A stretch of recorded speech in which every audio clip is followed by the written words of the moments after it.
Добър ден. Количката е Hyundai i30 1.4 109 коня. Смяна на светлини. Най-лесността, като се скара фара, който е закрепен с 3 болта, 2 отгоре, един е вътре. Хубаво се разкачи част от маската на крайната част. След като се развият болтовете, трябва да се внимава, тук има едно чопче, което влиза в страничната стещата част калника. С едната ръка вкарате отвътре, другата придържате и леко избутвате напред-назад с движение нагоре-надолу. Другия вариант е, примерно, ми се наложи да се настройвам височината на късите, за да не смъквам фара. Разкачих контейнерчето за антифриза, той с 2 болта. Понеже нямах трещотка, взех един глух ключ, скупих и комплект шестини. Импровизирано развих.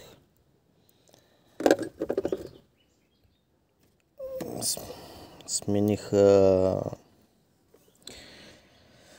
къси и габарита. Габарита ми беше паднал вътре в самия фар. Много кофти са направени, лично мое мнение.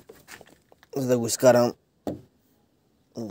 успях през мигача отстрани, само че се наложи да изкарам целия фар. През него извод. За настройката, сега ще покажа от дясната част, настройката на фара нагоре и надолу. Не знам дали се вижда.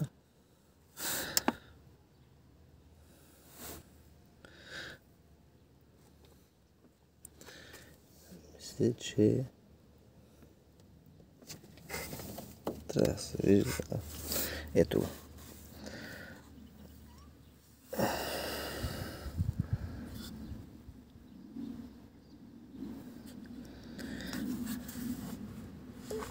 Тази част през сивичко отгоре, пластмасата е сива, с ключе осмица. Значи, за да дигнете фара, въртите обратно на часовниковата.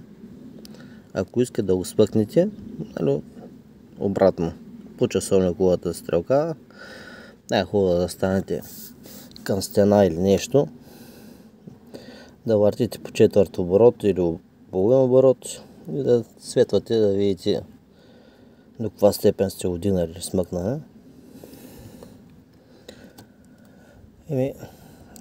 Това е за сега с приключенията с Hyundai-чето. Довиждане, лек ден!